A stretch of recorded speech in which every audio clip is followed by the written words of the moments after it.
भागलपुर जिले में कोरोना संक्रमितों की बढ़ती संख्या से आहत जिला प्रशासन द्वारा जारी पहला दिन का लॉकडाउन काफी असरदार रहा। लॉकडाउन को प्रभावी तरीके से लागू करवाने के लिए अहले सुबह ही शहर के विभिन्न चौक चौराहे पर पुलिस के जवान मुस्तैद दिखे। जिलाधिकारी प्रणव कुमार, एसएसपी आशीष भारती सहित जिले के कई अधिकारी खुद इस पर नजरें बनाए हुए थे। यही नहीं, एकाध दुकानों को छोड़ दें तो शहरवासियों ने लॉकडाउन का पालन करते हुए स्वतः अपने अपने प्रतिष्ठानों को बंद रखते हुए अपने घरों में लॉक हो गए थे। इसी दौरान विभिन्न स्थानों पर मुस्तैद पुलिस के जवानों और नगर निगम के कर्मियों ने मास्क के बिना घर से बाहर निकले लोगों से कोविड-19 एक्ट के तहत जुर्माना भी वसूला है। लेकिन कुछ लोग संक्रमण के फैलाव को रोकने के लिए जारी लॉकडाउन की धज्जियां उड़ाते हुए दिखे। इसी क्रम में घंटाघर चौक पर चंद्रलोक कॉम्प्लेक्स में कुछ लोग दुकान का दरवाजा बंद कर अंदर काम कर रहे थे, लेकिन इसकी भनक लगते ही पुलिसकर्मियों ने मौके पर पहुंचकर उक्त दुकान को बंद करवा दिया। निगम द्वारा भी दिन भर लोगों को लॉकडाउन का पालन करने के लिए जागरूक किया जा रहा था। भागलपुर से कात्यायन टीवी नेटवर्क के लिए सिटी ब्यूरो प्रणव आनंद की खास रिपोर्ट। तथा कथित लॉकडाउन है या कुछ प्रतिबंध जो आरोपित किए गए हैं, ये पूरे शहर की सुरक्षा के लिए है। जिस तेज़ी से और जिस गति से कोरोना वायरस के संक्रमण का फैलाव हो रहा है, उसको रोकने के लिए इससे बेहतर कोई विकल्प नहीं है। और उसी के परिप्रेक्ष्य में सभी स्टेक होल्डर से, जनता से, लोगों से, सभी से बातचीत करके और विश्लेषण करने के पश्चात यह आदेश जारी किया गया है। और निश्चित रूप से जैसे जैसे इसका एनालिसिस किया जाएगा और जो भी ज़रूरत होगी, एग्जेम्पशंस की आवश्यकता होगी, वो निश्चित रूप से दिया जाएगा। और किसी भी व्यक्ति को किसी भी तरह की समस्या नहीं होने दी जाएगी, इसका हम लोग पूरा व्यवस्था रखेंगे। इसके लिए हम लोगों ने कई टीम बनाई हुई है जो लॉकडाउन के दौरान यदि किसी को कोई परेशानी होती है तो उसकी एनालिसिस करके उन परेशानियों को दूर कराया जाएगा। भागलपुर जिले में कोरोना संक्रमण के लगातार बढ़ रहे मामले को लेकर एक और जहां आनन फानन में जिला प्रशासन ने लॉकडाउन की घोषणा कर दी है, वहीं लोगों में व्याप्त संक्रमण के भय को कम करने के लिए निगम प्रशासन भी शहर को सैनिटाइज करने में जी जान से जुटे हुए हैं। इसी क्रम में दिन भर उपनगर आयुक्त सत्येंद्र वर्मा की मौजूदगी में निगम और अग्निशमन विभाग के कर्मियों ने शहर को सैनिटाइज किया है। उपनगर आयुक्त ने इस दौरान कहा कि लोगों में संक्रमण का भय व्याप्त हो गया था, इसे खत्म करने के लिए निगम पिछले मार्च महीने से ही शहर को सैनिटाइज करवा रहे हैं। जबकि डॉक्टर अजय कुमार सिंह ने निगम को लोगों के भय को खत्म करने के लिए नहीं बल्कि शहर को स्वच्छ बनाने और संक्रमण मुक्त बनाने के लिए सैनिटाइज करवाने की नसीहत दी है। दूसरी ओर इस तरह के कार्य होने पर डिप्टी मेयर राजेश वर्मा ने प्रसन्नता व्यक्त करते हुए कहा कि निगम हमेशा से अपनी जिम्मेदारी को समझती है। उन्होंने कहा कि भागलपुर में जितनी जल्दी हो संक्रमण का खात्मा करना उनकी प्राथमिकता में है। भागलपुर से कात्यायन टीवी नेटवर्क के लिए सिटी ब्यूरो प्रणव आनंद की खास रिपोर्ट।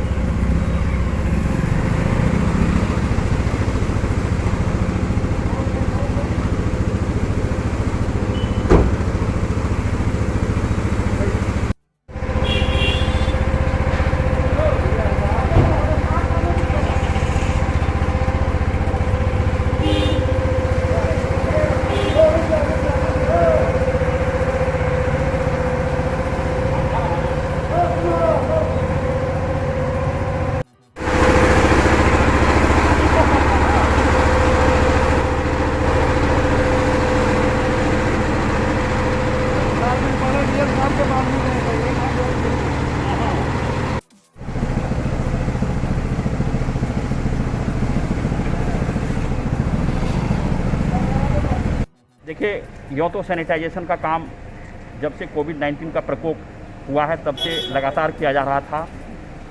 और इधर कुछ दिनों में जब अनलॉकडाउन प्रारंभ हुआ है तभी सैनिटाइजेशन का काम किया जा रहा था, लेकिन फिर से भागलपुर शहरी क्षेत्र को लॉकडाउन घोषणा जिला पदाधिकारी महोदय के द्वारा किया गया है।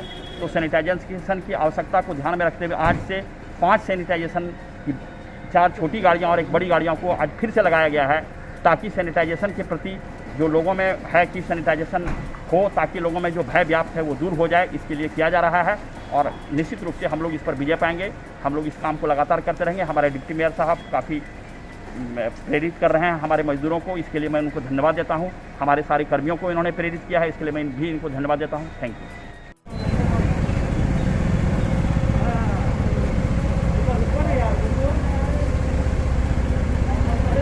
भाई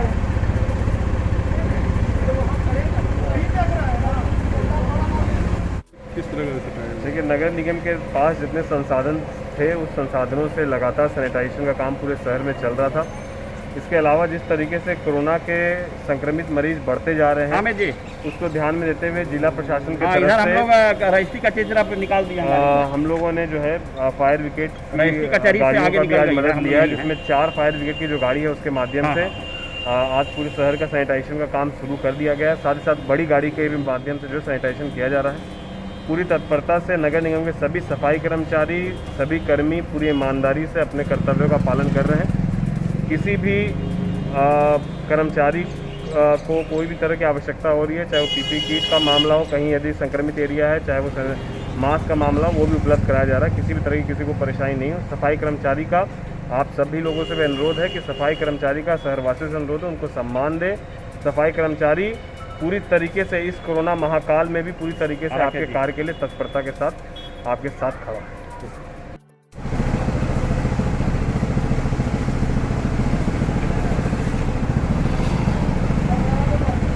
ये अच्छी बात है कि उन्होंने नगर निगम ने की नींद टूटी और उन्होंने सैनिटाइजेशन जरूर शुरू किया, लेकिन ये कोई अच्छा बात नहीं है कि कोई झकझोरने के बाद जगह उनको तो लगातार जिस तरह से कोरोना का मरीज अभी थम नहीं रहा था, लॉकडाउन तो मजबूरी बस सरकार को तोड़ना पड़ा, लेकिन कोरोना जब रुका नहीं था तो नगर निगम को लगातार एक्टिव होकर इसको कंट्रोल करने के लिए सैनिटाइजेशन करते रहना चाहिए था। देर हुआ, लेकिन देर से ही सही नगर निगम जागा है, लेकिन सिर्फ दिखावे के लिए नहीं होना चाहिए, पूरी शिद्दत के साथ और हर जगह भीड़ भाड़ वाले जगह से लेके हर गली मोहल्ले में इसको होना चाहिए। और हम उम्मीद करते हैं कि ऐसा ही होगा और हम लोग भी लगातार आपके संपर्क में बने रहेंगे और आपसे अनुरोध करेंगे कि इस तरह का यदि कहीं भी लगे तो हमारी आवाज़ को आप पहुंचाते रहें अधिकारियों तक, जनता तक।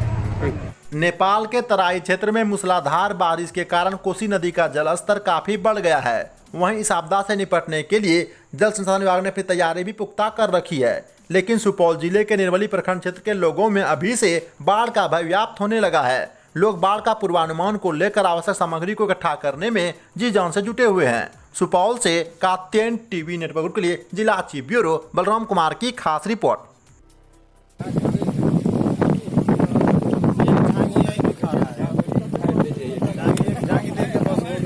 जहाँ पर काम होने वाला था वहाँ पर काम नहीं हुआ है, जहाँ पर कोई उतना खतरा नहीं था उधर काम चल रहा है। 14-15 पे हुआ, 16 पे कुछ काम बिल्कुल नहीं हुआ है। अच्छा, रोड से कितनी दूरी पे कटा हुआ है अभी? मतलब कितना दूरी बचा हुआ है कटने के लिए? 40 से 35 फीट का लमसम है, कहीं पर 15 फीट है, कहीं पर 20 फीट है।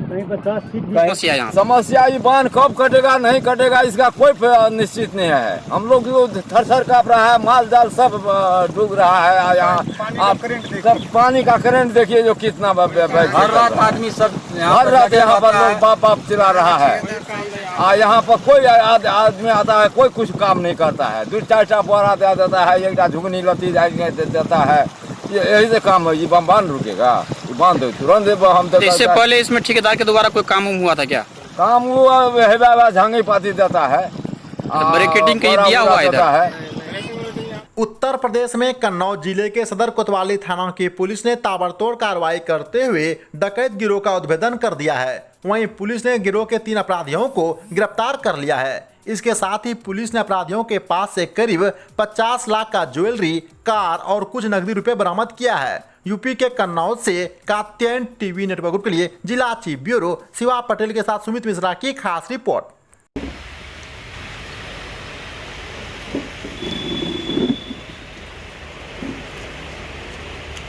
10 सेकंड।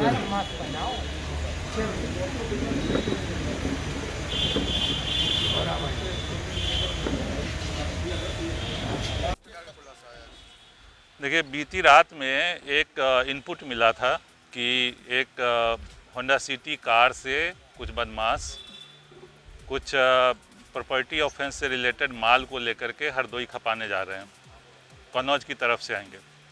इस इनपुट पे प्रभारी निरीक्षक कोतवाली कन्नौज, हमारे स्वाट प्रभारी राकेश कुमार सिंह और हमारे एसओजी प्रभारी शैलेंद्र और इनकी पूरी टीम ये वहाँ पर पहुँची है और हरदोई मोड़ पे और वहाँ पे वाहनों की चेकिंग प्रारंभ की। उसी समय एक कार स्पॉट हुई, वो भागी तेज़ी से तरफ हरदोई की तरफ, उसको पीछा किया गया। वहाँ पे उन लोगों ने पुलिस पे फायर झोंका है। बाद में आवश्यक बल प्रयोग करके उनकी गिरफ्तारी हुई और कार की तलाशी में जो है उनके पास से करीब 755 ग्राम सोने का आभूषण, करीब 29 किलो 650 ग्राम ये चांदी का आभूषण और 5,000 रुपया कैश और 3 तमंचा और जिंदा और खोखा कारतूस बरामद हुए। पूछताछ करने पर इन लोगों ने बताया कि ये माल जो है ये बिल्हौर में मुकदमा अपराध संख्या 261/20 जो कि 14 जून की रात्रि की घटना थी उससे संबंधित है। और जो 3 अभियुक्त गिरफ्तार हुए हैं ये इनके नाम जो है रविदास उर्फ करिया, भुन्नू पुत्र राम बाबू और अनिल पुत्र परशुराम। ये लोग लिस्टेड क्रिमिनल्स हैं और इसमें से एक तो 3 साल के बाद अभी रिसेंटली छूट करके आया है और आने के बाद ये क्राइम की योजना इन लोगों ने बनाई और घटना को अंजाम दिया है। सर, जो मुठभेड़ हुई है उसमें क्या पुलिसकर्मी या SWAT टीम कोई घायल हुआ? घायल नहीं है।